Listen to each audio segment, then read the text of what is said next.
है। उस दिन भी अपने कमेटी हुई थी जी, और भी एक भाई ने यह बात कह दी थी, बोले जातिवाद है को नहीं। उसे का मैंने रिप्लाई उस दिन दिया था, तो जातिवाद तेरे लिए नहीं होगा, बताने वह चीज के झेली को नहीं, लेकिन हमें न झेला है यार, वह चीज है जो झेला है उसे पता चला शोषण हुआ है। और जातिवाद तो भाई कूट कूट के किसी फील्ड में चले जाओ आप।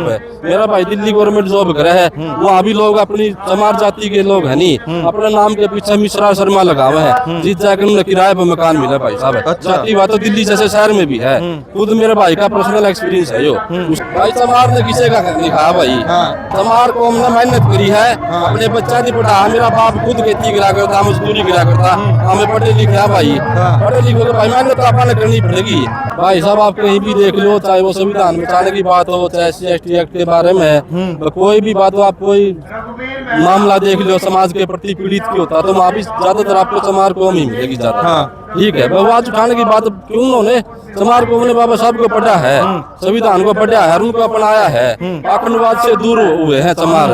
आप देख लेना कहीं भी, मैं भी सोशल मीडिया पे रहता हूँ, अगर ज्यादातर आप पोस्ट देखोगे ना पाखंडवाद के खिलाफ तो लगभग चमार की मिलेगी आपने। कारवाणी न्यूज देखने वाले सारे दर्शकों ने संजय कोच का नमस्ते, प्रणाम, सत श्री अकाल, सलाम अलैकुम सारे। फिलहाल की जो आप ये तस्वीरें देख रहे हैं, हिसार से आप तस्वीरें देख रहे हो, और जैसा कि आपको एक पता होगा आज 23 नवंबर है और चमार महासम्मेलन का आयोजन यहाँ पे हिसार के अंदर किया गया। चमार महासभा यहाँ पे बुलाई गई है, जैसा कि आप देख रहे हो। और अगर बात की जाए संख्या के आधार पर, एक बार कैमरामैन को कहूंगा साइड में दिखाए, हजारों की संख्या में नहीं बल्कि लाखों की संख्या में लोग यहाँ पे पहुंचे हैं। जैसा कि आप देख सकते हैं, कुर्सियां जितनी भी आपको नजर आ रही है खचाखच भरी हुई नजर आ रही है, एक भी कुर्सी खाली नहीं है। और यहाँ पे अभी थोड़ी देर पहले मतलब बहुत सारी कुर्सियां खाली यहाँ पे नजर आ रही थी, लेकिन अभी चंद ही मिनटों में सभी कुर्सियां ऐसे भर गई, लोगों को खड़ा होने के लिए जगह नहीं। जैसे जी जी कुर्सी और मंगानी पड़ेगी। अच्छा, 5,000 की बात आते आदमी रास्ते में है, यमुनानगर और हमारे तो हमारी टीम आई नहीं है। मेरे ख्याल में 5,000 कुर्सी और मंगानी पड़ेगी। 5,000 और मंगवानी पड़ेगी, कुर्सियां मंगानी पड़ेगी 5,000। अभी कितनी कुर्सी लगी हुई है? करीबन यहाँ पे 12,000 कुर्सियां लगी है। 12,000 लगी है, लेकिन वो भी भर गई है। वे भर गई है और लोग वहाँ आधे बाहर खड़े हैं, ये देखो बाहर खड़े हैं। कैमरामैन ने कहूँगा दिखा दे, ये जो बाहर को खड़े हैं 12,000 कुर्सियां हैं जो कि खचाखच भर गई है, लोग अभी खड़े हैं। लेकिन अभी भाई साहब का कहना और भी आने लग रहे हैं, तो इतिहास रचने जा रहे हो सर? बिल्कुल इतिहास से पहले इतनी चलना महासम्मेलन में इतनी भीड़ कभी नहीं आई है। अच्छा जी, पहली बार ये हमारा हो रहा है। अगर बात की जाए चमार महासम्मेलन की, तो चमार महासम्मेलन किस उपलक्ष्य में रखा गया, किस लिए रखा गया, क्यों जरूरत पड़गी चमार सम्मेलन रखने की? चमार महासम्मेलन की जरूरत इसलिए पड़ी, जो हमारे कई नेता है ना, जो बीजेपी के नेता है, उन्होंने हमारा जो समाज था, शेड्यूल कास्ट का जो समाज था, उनको 2 टुकड़ों में बांटने का काम किया। सबसे पहले हमारा सब भाईचारा था, वो सब रल मिल के सारे इकट्ठे रहा करते। लेकिन क्या है, कुछ नेता बीजेपी के, RSS के, उन्होंने हमारे समाज में ये गलत घोषणा करी है कि हमारा जो हक है वो चमार खा गई, जबकि हमारी जनसंख्या के अनुसार हमारे को 10% जो आरक्षण दिया गया है अभी, वो हमारी जनसंख्या के अनुसार कम है।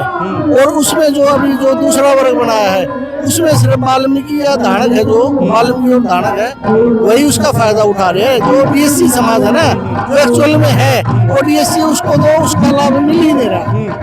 हमारा मकसद ये है, BSC बनाना है तो धानक और वाल्मीकि को चमारों के साथ बैठाओ, और जो बचे हुए हैं उनको DSC मिलाओ। वाल्मीकि और धानक समाज के जो लोग हैं उनको समारों के साथ जोड़ो, और जो अन्य जो कास्ट रहेगी उनको DSC में लेके आओ, उनको DSC मिलाओ। असली BSC वो समाज है, असली वो हकदार है DSC के। हाँ, जबकि BSC है धानक और वाल्मीकि जो बने हुए हैं ना, ये DSC का हकदार नहीं है। ये तो करीम है, जैसे हमारे समाज में चमार करीम है ना, ऐसे ही धानक करीम है। तो वो जो फायदा DSC का उठा रहे हैं सिर्फ धानक और वाल्मीकि है, और मेन तो धानक ही उठा रहे हैं, वाल्मीकि कंधे पे तलवार लगा कर नहीं। अच्छा, आज तक जितने भी आंदोलन हुए हैं, जितने भी धरने प्रदर्शन हुए हैं, चाहे वो संविधान के प्रति हुआ है या आरक्षण के प्रति हुआ है, उनमें किन जातियों ने इसके अंदर बढ़ चढ़ के भाग लिया है? सबसे ज्यादा चमार और वाल्मीकि ने लिया। सबसे ज्यादा चमार और वाल्मीकि ने। अगर बात की जाए चमार और वाल्मीकि की, तो इनमें से सर्वप्रथम कौन आता है? चमार जाति सबसे सर्वप्रथम, क्योंकि चमार है जम्मू कश्मीर से लेकर कन्याकुमारी और इधर बंगाल से लेकर गुजरात तक चमार जाति है सबसे ज्यादा जो बहुसंख्या में है। कहीं चमार बोलते हैं, कहीं चरमर बोल देते हैं, कहीं अलग अलग उपनामों से उसको संबोधित किया जाए। स्टेट वाइज उसके नाम बदले गए। बाकी चमार हर स्टेट में, आप कन्याकुमारी अंडमान निकोबार चलो वहाँ भी चमार मिलेगा। ठीक है सर, ठीक है। तो जैसा कि आप देख रहे हो तस्वीरों के माध्यम से, और भी बहुत सारे लोग यहाँ पे मौजूद हैं। जैसा कि आप देख सकते हो, उधर भी देखिए, उधर भी देखिए, चारों तरफ यहाँ पे लोग एकत्रित हुए। और भी यहाँ पे बहुत सारे लोग हैं, मैं सभी से बातचीत करूंगा, एक एक करके पूछूंगा आखिर क्या कुछ इनका कहना है। जी नमस्कार। नमस्कार भाई। क्या नाम है सर आपका? संदीप भाई। संदीप कहाँ से सर? राखी गढ़ी था भाई। राखी गढ़ी से। शायद आप इस चेहरे न जानते भी होंगे, आपने देखा भी होगा, हमारे चैनल के ऊपर इसकी वीडियो चल रही है, आज भी चल रही है, और कमेंट भी आने लग रहे हैं। जो कि भाई ने पूछा था क्या SC ST गलत है, ये वही भाई है। आज आप पहचान भी होगे। आप क्या कहना चाहोगे इस मामले को लेकर?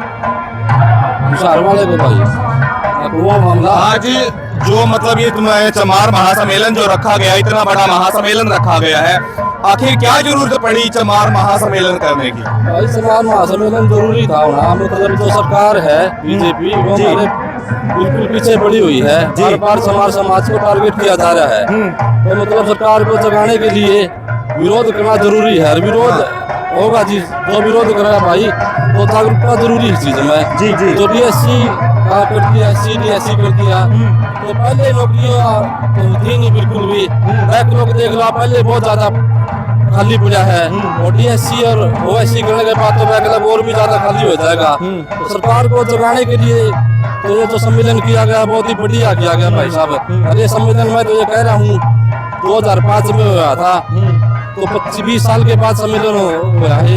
लेकिन मैं तो ये कह रहा हूँ ये सम्मेलन हर साल होना चाहिए, एक साल में तो जरूर होना चाहिए। विरोध करांगे तो भाई साहब आप सीधे कुछ लेकिन मरांगे, ताकि पक्ष और विपक्ष को पता चले कि भी अभी लोग जिंदा है। तो अपना जिंदा होने का एहसास दिलाना पड़ता है अपना बार बार। अगर आप जिंदा होने का एहसास नहीं दिलावांगे तो बार बार अपने टारगेट करे जाओगे, और अपने जो अधिकार है सरकार द्वारा वो अपने खा लीजिएगे। पहले बहुत ज्यादा शोषण अपना तो सदियों से हो रहा है, काफी लंबे समय से मतलब टारगेट किया जा रहा है। अब जो अपना समाज एकत्रित हो रहा था SC कम्युनिटी, अब इसको 2 जगह पे फाड़ कर दी है गवर्नमेंट ने, SC और DSC बना दिया। हाँ, ये बहुत ही फरार किया है सरकार। लेकिन जो DSC समाज के जो लोग हैं उनका तो कहना ये है कि अच्छा किया सरकार ने जो किया है, क्योंकि वो हमारा जो हक है वो SC वाले खा रहे थे, यानी कि चमार खा रहे थे, सीधा सीधा यही बोल रहे हैं वो। भाई चमार ने किसी का हक नहीं खाया भाई। चमार को हमने मेहनत करी है, अपने बच्चा नहीं पढ़ा। मेरा बाप खुद खेती गिरा करता, मजदूरी गिरा करता, हमें पढ़े लिखे भाई, पढ़े लिखे भाई मेहनत आपने करनी पड़ेगी। आपने थाली में गल कोई बंदे भाई, थोड़ी बहुत मेहनत आपने भी करनी पड़ेगी। चमारा ने मेहनत करी तो आज इस प्लेटफॉर्म पे है। उन्होंने मेहनत को नहीं करी, उन्होंने मेहनत नहीं करी तो वे पिछड़ते रहे। उन्होंने अपना पुश्तैनी काम कौन छोड़ा? चमारा ने अपना पुश्तैनी काम छोड़ कर अपने बच्चा भी पढ़ाया है, मैंने तो मजदूरी करके वो अपने महापुरुषों के बारे में बताया है। बच्चों अब समाज मेहनत करेगा तो बदलाव लेके आओगा, एक नेचुरल बात है। बिल्कुल। उन्होंने मेहनत नहीं करी, लेकिन वो कोर्ट दे रहे चमारा ने भाई किसी का नहीं कहा। चमार ने तो खुद आपका खून मिला चले गए। ठीक है जी। अच्छा, एक चीज आप मेरे को ये बताए कि जैसे अभी आप ये बता रहे हो कि चमारों को तो अपना खुद का हक नहीं मिला, तो जितने भी मतलब आंदोलन हुए हैं, चाहे वो संविधान के प्रति हुए हैं, आरक्षण के प्रति हुए हैं, या फिर पीछे SC ST एक्ट को लेके हुआ था जो कि 2018 में 2 अप्रैल को हुआ था, तो इसमें बढ़ चढ़ के भाग कौन ले रहे हैं? भाई साहब आप कहीं भी देख लो, चाहे वो संविधान बचाने की बात हो, चाहे SC ST एक्ट के बारे में, तो कोई भी बात हो, आप कोई मामला देख लो समाज के प्रति पीड़ित की होता तो वहाँ भी ज्यादातर आपको चमार कौम ही मिलेगी ज्यादा। ठीक है, आवाज उठाने की बात क्यों उन्होंने चमार कौम ने बाबा साहब को पढ़ा है, संविधान को पढ़ा है, उनको अपनाया है, आतंकवाद से दूर हुए हैं चमार। आप देख लेना कहीं भी, मैं भी सोशल मीडिया पे रहता हूँ, अगर ज्यादातर आप पोस्ट देखोगे ना पाखंडवाद के खिलाफ तो लगभग चमार की मिलेगी आपने, क्योंकि चमारों ने तरक किया है। और जो तरक करेगा भाई तो वो आगे भी बढ़ेगा, पढ़े लिखन है। और विरोध की बात है, जहाँ भी मतलब संविधान बचाने की बात है, तो सबसे ज्यादा चमार कौम ही उसमें बढ़ चढ़ कर भाग लिया भाई। क्यों उन्होंने पढ़ा अपने खतर कर्या किसने है, अपने महापुरुष कौन थे, तो वाक्य में अपने जीवन में जिस पद पापे हानि प्रतिष्ठा पा तो अपने खतर कर्या के है, जिदा अपन बेरा पड़ेगा नहीं अपने खतर कर्या किसने है। तो हमारा न परिवर्तन लिया है अपना आप में, समय के अनुसार बदलाव किया है, अपना अपनी मेहनत करी है, और जो मेहनत करेगा भाई वो बदलाव लेके आवेगा। लेकिन आजादी के 78 साल हो चुके हैं, उसके बावजूद भी जो भारत के जो दबे कुचले शोषित लोग हैं, ऐसी समाज के जो लोग हैं, दलित समुदाय के जो लोग हैं, आज भी उनका जातीय शोषण हो रहा है, जातीय हिंसा से उनके साथ में हो रही है, जातीय भेदभाव उनके साथ में हो रहा है। तो आप उसके बारे में आपके क्या विचार है, आपके क्या सवाल है उसके बारे में? भाई साहब, जातीय शोषण एक आम बात है, किसी भी प्लेटफॉर्म पे चले जाओ आप, मतलब दिनचर्या में आपने ये चीज झेलनी पड़े, झेलनी तो उसने पड़े। जो इसी कई भाई कहते हैं, उस दिन भी अपने कमेटी हुई थी जी, और भी एक भाई ने यह बात कह दी थी, बोले जातिवाद है को नहीं। उसे का मैंने रिप्लाई उस दिन दिया था, तो जातिवाद तेरे लिए नहीं होगा, बताने वह चीज कहते झेली को नहीं, लेकिन हमें न झेला है यार, वह चीज है जो झेला है उसे पता चला शोषण हुआ है। और जातिवाद तो भाई कूट कूट के किसी फील्ड में चले जाओ आप। मेरा भाई दिल्ली गवर्नमेंट जॉब करे है, वहाँ भी लोग अपनी चमार जाति के लोग है नहीं, अपने नाम के पीछे मिश्रा शर्मा लगा हुआ है, जिस जाकर उन्हें किराए पर मकान मिला भाई साहब। जातिवाद तो दिल्ली जैसे शहर में भी है, खुद मेरे भाई का पर्सनल एक्सपीरियंस है, उसने मेरे लग शेयर किया था। तो जातिवाद आप किसी भी प्लेटफॉर्म पर, आप चाहे भाई साहब मुख्यमंत्री बन जियो, द्रौपदी मुर्मू अपनी राष्ट्रपति, उनको राम मंदिर में नहीं बुलाया था उद्घाटन पे, क्यों? क्योंकि वो ऐसी जाति से बिलोंग करती थी। तो जातिवाद तो उस लेवल पे भी है, यहाँ पे तो छोटे वी आर गवई के साथ में भी जातिवाद हुआ, और अभी जो वाई पूर्ण कुमार सिंह के साथ भी हुआ जातिवाद हुआ। अब भाई साहब दीवार के ऊपर जूता फेंका गया यार। हाँ, उससे पहले भी तो चीफ जस्टिस खूब बने हैं, किसी को नहीं फेंका गया, उनके ऊपर फेंका गया। क्यों? अपने राइट का यूज कर रहे थे। मेन बात कि आप जब अपना राइट का यूज करने लगे जोगे नहीं, तो मनवादी लोग आपका विरोध करना शुरू करते हैं। वही बात है, कानून का डर की थी, कानून का डर गलत आदमी है। तो वही एडीजीपी वाई पूर्ण वाला मामला में देख लो, एडीजीपी मतलब एक सेकंड पुलिस फोर्स में सेकंड लेवल का अधिकारी था, तो जातिवाद का शिकार हो। इसका बड़ा उदाहरण तो वो है नहीं, ये तो जमा ताजा मामला है, और उन्हें भी न्याय मिला नहीं है। गवर्नमेंट ने मतलब वो मामला घुमा फिरा कर वापस वही पीढ़ी वही दोषी बना दिए। क्यों? बीजेपी गवर्नमेंट हमेशा ही एससी के खिलाफ रहेगी है। बाकी कुछ समाज भटक यहाँ पे डीएससी वाले नहीं समझ पा रही चीज है, उन्हें पता नहीं नौकरी कितनी है, 2% सरकारी नौकरी है, बड़ी मुश्किल से 5 साल में 20 या 30 हजार वैकेंसी होगी बीजेपी सरकार में। खचकन है 20 या 30 हजार वैकेंसी में 5 हजार बालक लागेंगे भाई, 5 हजार रुपये कम्पिटिशन है यो। लेकिन उस 5 हजार का खामियाजा आपा ने कितना भुगतना पड़ गया, आप तोड़ी थी न्यारे न्यारे। और ये मनवादी विचारधारा की पार्टी है बीजेपी, यानी चांदी मतलब कोई भी समाज है ये हमेशा तोड़ना काम करे है। ऐसी समाज को एससी डीएससी पे तोड़ देंगे, और है जाति पे तोड़ देंगे, जाति पे नहीं काम चलेगा तो धर्म पे तोड़ देंगे। बीजेपी ने हमेशा तोड़ने की राजनीति करी है, और उससे पर बीजेपी सत्ता में रही ना कि काम पा रही है ना मुद्दा पा रही है। मुद्दा इलेक्शन में क्लियर होता है कोई, और बीजेपी मुद्दा तो भटका के जाति पे और धर्म पे लेकर नकली करते हैं। आजकल भारत के अंदर एक हिंदू राष्ट्र बनाने की यात्रा निकाली गई है, बागेश्वर राम शास्त्री वीरेंद्र शास्त्री ने, उसके बारे में क्या विचार है आपके? हिंदू राष्ट्र होना चाहिए नहीं होना चाहिए? भाई साहब हिंदू राष्ट्र मैं तो बिल्कुल उसके खिलाफ हूँ। हिंदू राष्ट्र नहीं होना चाहिए, हमें सब भारतीय है। हाँ। और संविधान में सबको जीने का अधिकार है, धर्मनिरपेक्ष अपना देश है, और जिस देश में तो पैदा है उनको सबसे आजादी से जीने का अधिकार है, चाहे वो हिंदू हो चाहे मुस्लिम हो चाहे वो किसी भी जाति का हो, तो सब ने अधिकार। हिंदू राष्ट्र की अपन जरूरत नहीं, अपन जरूरत है साइंस की, टेक्नोलॉजी की और तरक्की। भाई अरे बाबिया ने तो देश का नाश कर दिया, चौधरी वीरेंद्र शास्त्री हो अच्छा कोई भी हो। और बीजेपी फुल सपोर्ट करी, उसकी सपोर्ट बीजेपी ने करी है, तो पब्लिक का जो माइंड सेट है नहीं वो मतलब इतना खराब कर दिया जाए धर्म के प्रति, उनको बार बार धर्म खतरे में, भाई धर्म खतरे में क्या है भाई, राष्ट्रपति हिंदू, प्रधानमंत्री हिंदू, गृह मंत्री हिंदू, फिर भी हिंदू खतरे में है। मतलब एक प्रोपेगेंडा है जो लोगों को मतलब शिक्षा तय, रोजगार तय, बेरोजगारी तक भटकाने के लिए इन्हें मुरझाए रखा गई है, और इसे इलेक्शन जीता है बीजेपी। आप एक चीज मेरे को बताएं, भारत के अंदर सरकार हिंदुओं की है, उसके बावजूद भी हिंदू खतरे में है।